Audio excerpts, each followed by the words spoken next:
Peace, peace. How's everybody doing this morning? It's January 28th, Thursday. This your girl CK the poet coming through full effect.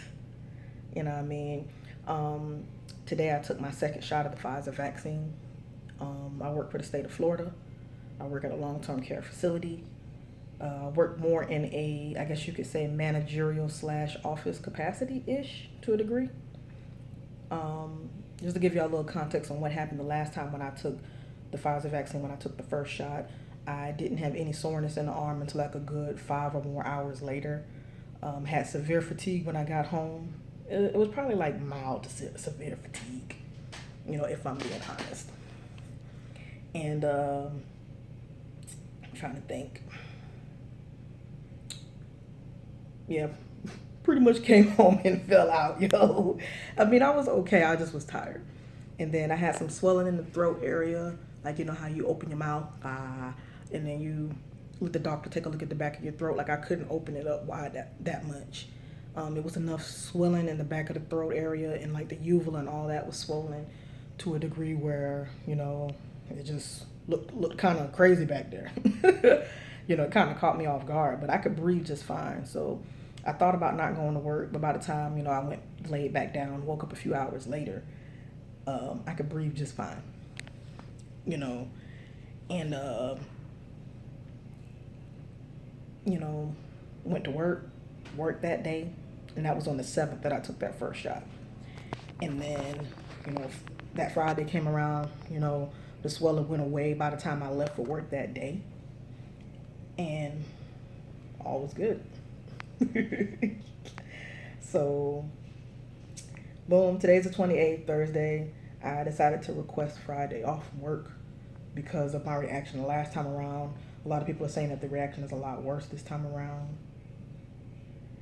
And I thought it would just be better off if I just went ahead and just stayed home. So I'm going to work today. I'll be off tomorrow, chill with my boyfriend, probably be extremely tired and just chillax. I don't regret getting the vaccine. I do not regret telling other people to get it. Of course, if you have autoimmune diseases, um, if you have severe reactions to vaccines in the past or other allergies or something, talk to your doctor before you take this. The Pfizer Moderna vaccine is still out, under emergency authorization use. I believe Johnson & Johnson is in the process of getting their vaccine approved. AstraZeneca's vaccine did not get approved. I think they're doing the old method. They have to go through some other safety processes before theirs get approved. Johnson & Johnson is one shot. Um, if you check out the Pseudo Killas, if you check out the Mossy Warrior Clan channel, and they have also been making recommendations to other channels as well, so that people know what nanoparticles are, what mRNA is, what are vaccines, what are these different viruses, how are they affecting the body, how the immune system works, and even us having actual doctors on the panel so that they can explain stuff to the people and give it to them, with actual evidence to back up their claims. So, I would say when I was there, they're doing things a little bit different than the way that they did it in the past and on the 7th. So it was less people up there because it was just so many people last time. We was just in line for like a while. So they have us coming in different hours.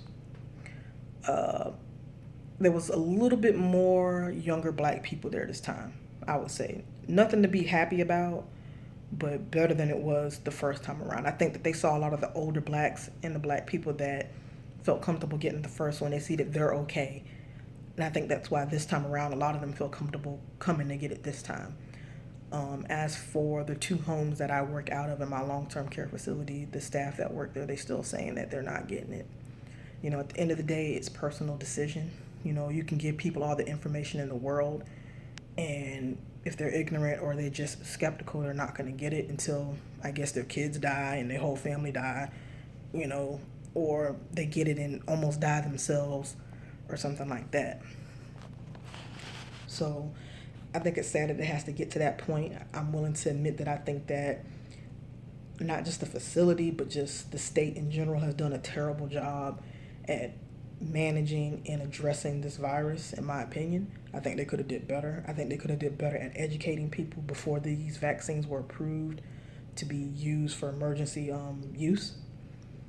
And I think that if people had a better understanding of what vaccines are, how vaccines work, what are viruses, how do they affect everything around us, how the human immune system works, I think that people would probably have a better understanding and they would be less scared and less skeptical. But that didn't happen, so now you have a lot of people that ain't gonna take it. So it is what it is. Variants are popping up everywhere. I just read an article yesterday that went into detail pretty well, in my opinion, about how the current vaccines, the current mRNA vaccines from Pfizer and Moderna, that they will be effective against the variant that is in the UK, that has made it to the US. And they say that it is mostly effective against the South African variant, that I'm not 100% sure if it has made it into the United States yet. And of course, they're starting to see variants in, California and Texas. As long as people ain't wearing their mask and as long as a decent amount of the population do not want to get vaccinated or can't because of the lovely previous administration bungling that, it is what it is. We'll have to make it work.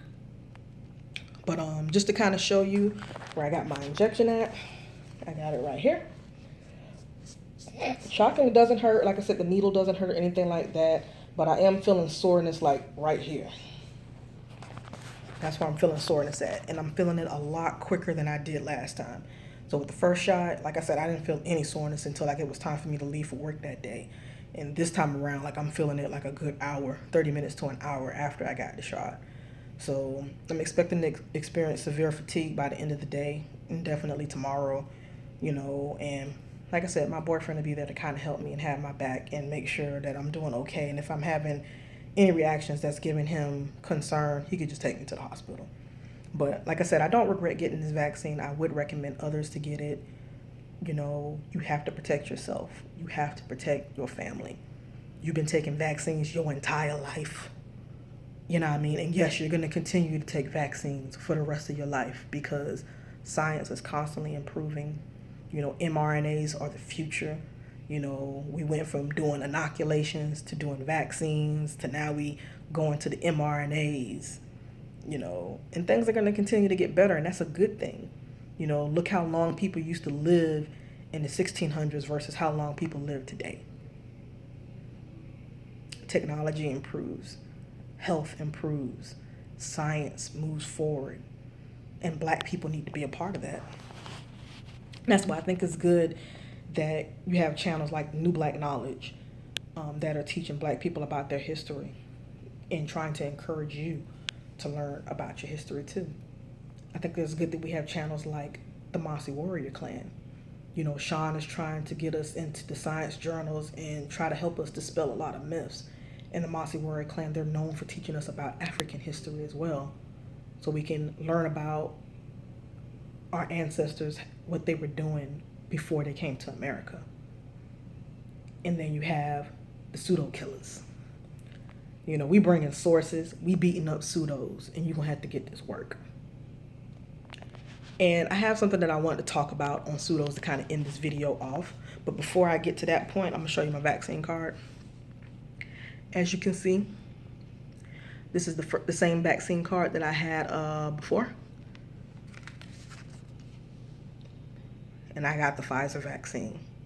Preferred to get the Moderna, but hey, I'll take whatever I can get. So, with that being said, I want to say that I wish that people would do better with the misinformation. Social media in 2020 has gone wild.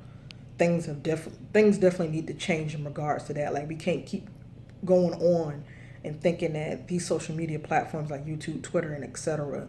can continue to allow people to spread misinformation without having some kind of reaction. I think that it's extreme and it's not okay to remove people from them platforms for spreading misinformation, but you can demonetize their ass. You can label them. You can put restrictions on them to where if they do make any money from whatever processes that you have on your platform, that you snatch that money.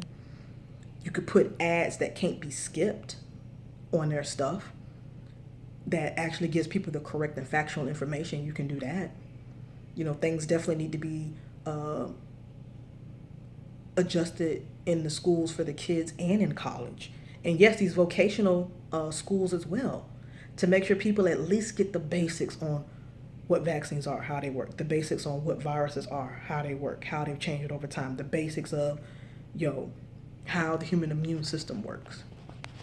Just so you don't have so many people that are in the unknown, so many people that don't understand, so many people that are just ignorant on the subject matter. And those people, I give them a pass. Like, if you're just ignorant on the subject matter, that's okay. It's okay. We all used to be there. We all are willing to learn. Those people I can work with, because at least you're willing to admit that you don't know. And then when you're given information that corrects what you don't know, it may take a minute, but you'll switch up. Now, the pseudos, I have a problem with them because they're intentionally spreading misinformation. A lot of them know that they're spreading misinformation. And a lot of them just refuse to listen to the factual information. I was never that flipping crazy. If you would have caught me a little over 8 years ago, I would have been pretty pseudo. When I grew up, I was in the Nation of Islam.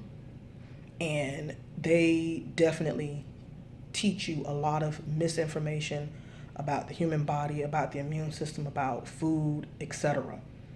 And you also get injected with a lot of the black supremacist ideology, so that you end up, let's just call it like it is, having a disdain towards white people, and some white people, yes, deserve that treatment, but all white people are not bad. Just like all black people aren't hoods and, not hoods, not, I misspoke, my bad. All black people are not, hoodlums or gangsters or criminals. Anybody has the capability to be a scientist. Anyone has the capability of being an educator and a teacher. Any of us have the capability of harming and lying to our people for money. And that's what you're seeing in the black community right now, is there's a decent amount of people that are lying to people, that are exaggerating information, and that's using outdated information to lie to people for ego and for money. And that's why the pseudo killers, they coming for you, Wesley Muhammad. We saw them videos that you put up. And I love my dad. He is still a part of the Nation of Islam. But I told him, I said, like, you and me, we may not get along here soon, because I'm coming for Wesley Muhammad. We're going to timestamp them videos up, and we're going to come at him point for point. We're going to work together as a team with the pseudo killers and anyone else that want to work with us. And we're going after him point for point on those videos he did. And we're going to show the community that you should not listen to people like Minister Farrakhan, or anyone for that matter, that are not experts in the subject matter, unless they are using information that are from people that are experts in the subject matter. And I know we're not all experts. None of us are scientists. I didn't go to school to be a virologist or a microbiologist, but I have enough critical thinking and deductive reasoning to read a science journal, to look up some information from an educational source, to make sure I can make an informed decision. And I think that, let's call it like it is. If you're against misinformation, you're willing to call it out, and you're willing to do what is necessary to give people the right information and share that information. You a pseudo slayer. You may not be a pseudo killer, but you a pseudo slayer. Well, that's all I kind of wanted to say. Like I said, I'll definitely give y'all an update whenever I come on the Pseudo Killers to let y'all know how I've been doing over the past few days after today. Hopefully y'all dive deep into the science and try to share it with others. And you know what it is. Black African power. Pseudo Killers on deck. And death to the pseudos. Peace.